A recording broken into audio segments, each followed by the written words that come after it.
September 1st, 1939. 1.5 million German soldiers cross into Poland.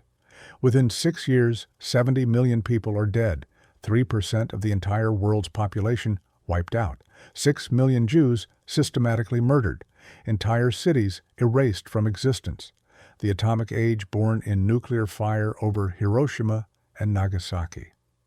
World War II wasn't just a war, it was the closest humanity has ever come to destroying itself. But here's what most people don't realize. This catastrophe didn't happen overnight. It was built brick by brick through a series of catastrophic decisions, broken treaties, and unchecked ambitions that nobody stopped until it was too late. So, what really caused the deadliest conflict in human history? The truth is more disturbing than you think, because every reason we're about to explore started small, manageable, preventable. Yet world leaders watched, hesitated, and hoped it would all go away. It didn't. Let me show you exactly how the world sleepwalked into its darkest nightmare. The treaty that broke a nation's spirit. Imagine losing a brutal war, then being forced to sign your own humiliation into history. That's exactly what happened to Germany in 1919 with the Treaty of Versailles. A document that didn't just end World War I, but planted the seeds for an even deadlier conflict. The victorious Allies didn't hold back. They stripped Germany of valuable territories, slashed its proud military to a skeleton force, and slapped the nation with crushing reparations, financial penalties so massive that generations of Germans would be paying for a war they didn't start alone.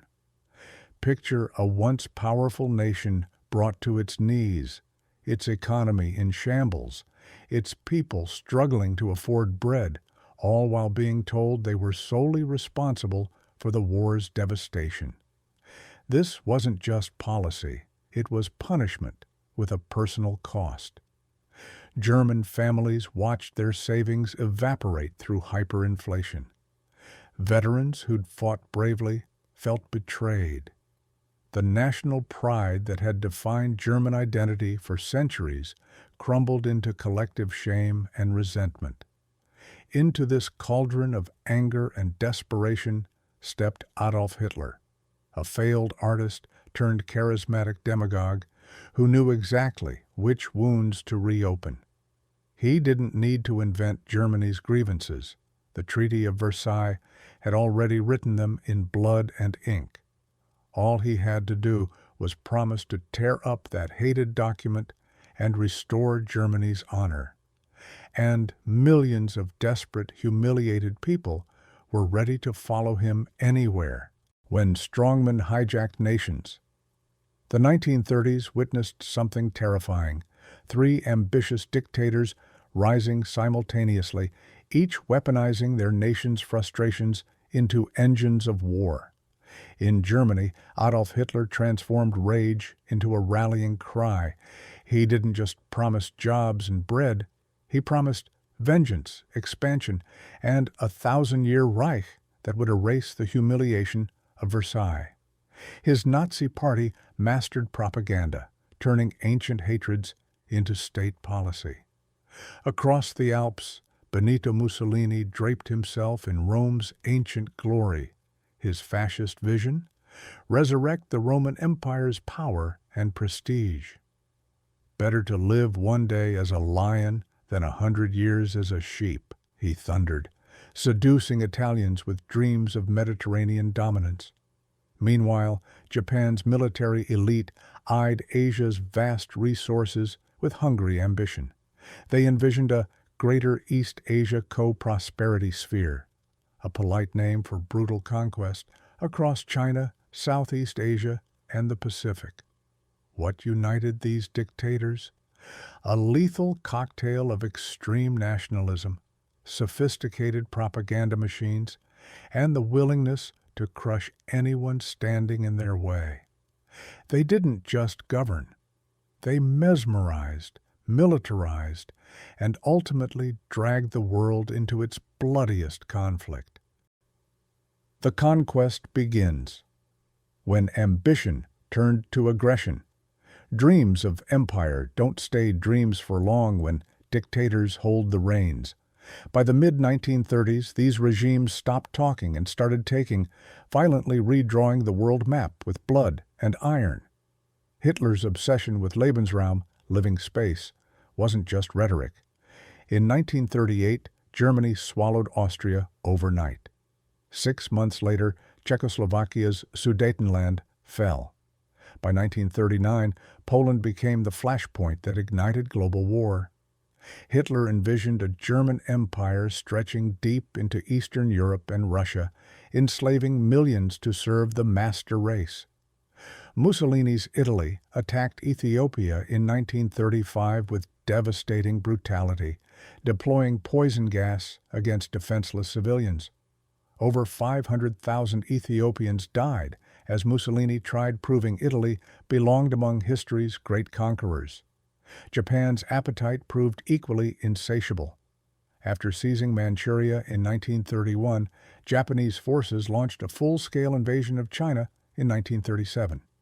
The rape of Nanking alone claimed 300,000 Chinese lives in just 6 weeks of unimaginable horror. Their shared obsession: resources, oil, coal, rubber, minerals, the raw materials of modern warfare. These weren't random invasions. They were calculated grabs for the riches needed to fuel even greater conquests. The world was being carved up, and nobody was stopping them. The fatal mistake: when peace at any price cost everything. What happens when democracies choose comfort over courage? History delivers a brutal lesson through Britain and France's catastrophic policy of appeasement, the art of feeding the crocodile, hoping it eats you last. British Prime Minister Neville Chamberlain epitomized this dangerous wishful thinking. In March 1938, when Hitler's troops marched into Austria, annexing 7 million people overnight, the Western powers barely protested. Austria was German anyway, they rationalized, desperate to avoid another bloodbath like World War I, which had butchered 10 million soldiers just 2 decades earlier. Then came the Munich Agreement of September 1938, appeasement's greatest shame. Chamberlain literally handed Hitler Czechoslovakia's Sudetenland, home to 3 million ethnic Germans and the nation's crucial border defenses. Chamberlain returned to London waving a paper proclaiming peace for our time. The crowd cheered. Churchill knew better, declaring, "You were given the choice between war and dishonor. You chose dishonor, and you will have war." He was right. Within 6 months, Hitler devoured the rest of Czechoslovakia. Every concession only proved weakness, emboldening the dictator's appetite. By trying to avoid war, Britain and France guaranteed a far deadlier one. The crocodile was still hungry. When desperation made dictators look like saviors, October 1929. Wall Street crashed, and the shockwaves didn't stop at America's borders. They shattered economies worldwide, creating the perfect breeding ground for extremism. The numbers tell a story of unimaginable suffering. By 1932, global trade had collapsed by 65%. In Germany, 6 million workers, nearly 1/3 of the workforce, stood jobless, their families starving. In America, unemployment hit 25%. Across Europe, breadlines stretched for blocks while life savings evaporated overnight. Middle-class families who'd done everything right suddenly couldn't feed their children. This wasn't just an economic crisis, it was an existential one. Democracy felt like a cruel joke when elected leaders seemed powerless against hunger and humiliation. People didn't want complex policy debates. They wanted someone, anyone, who promised certainty in a world spinning into chaos. Enter the strongman. Hitler pledged to put 6 million Germans back to work, and incredibly, delivered through massive military rearmament. Mussolini promised trains running on time and national glory. These weren't politicians. They were saviors, offering simple answers to complicated problems. Blame outsiders, rebuild the military, reclaim greatness.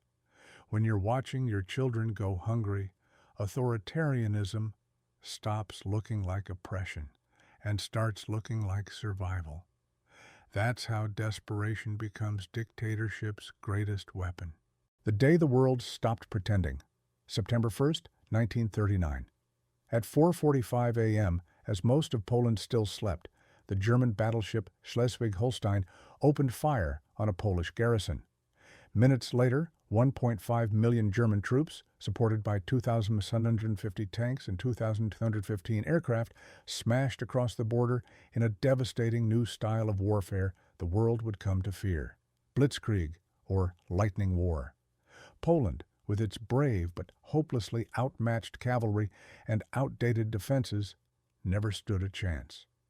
Within 48 hours, the Luftwaffe had bombed Warsaw into submission, raining terror from the skies. Polish forces fought with extraordinary courage, but courage alone couldn't stop the mechanized juggernaut rolling over their homeland. This time, appeasement was finally dead. On September 3, 1939, Britain and France issued ultimatums that Germany predictably ignored. By 11:00 a.m., both nations formally declared war. Prime Minister Chamberlain's voice cracked as he told his nation, "This country is at war with Germany." The Second World War had officially begun, not with a single gunshot like in 1914, but with 1.5 million soldiers, thousands of tanks, and the thunder of aircraft engines. Within 6 years, it would consume 70 million lives across 6 continents.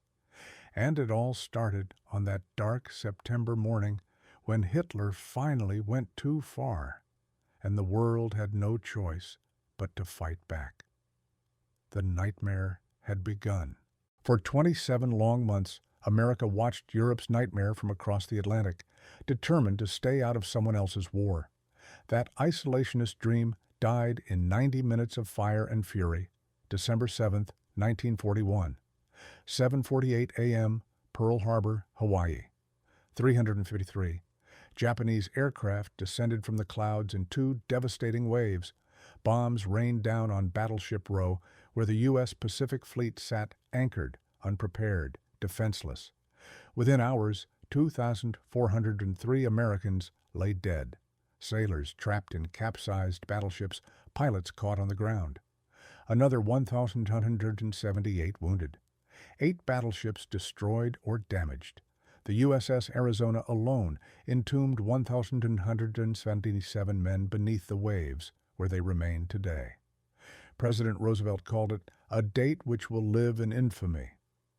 The next day, Congress declared war on Japan with just 1 dissenting vote. Then Hitler made his greatest miscalculation. On December 11th, Germany and Italy declared war on America, dragging the world's sleeping industrial giant into the fight. What happened next changed everything. American factories became arsenals of democracy. 300,000 aircraft rolled off assembly lines, 89,000 tanks, 3 million machine guns, 12 million Americans put on uniforms. The nation that wanted peace became the force that delivered victory, turning the tide in both Europe and the Pacific, transforming World War II into freedom's fight.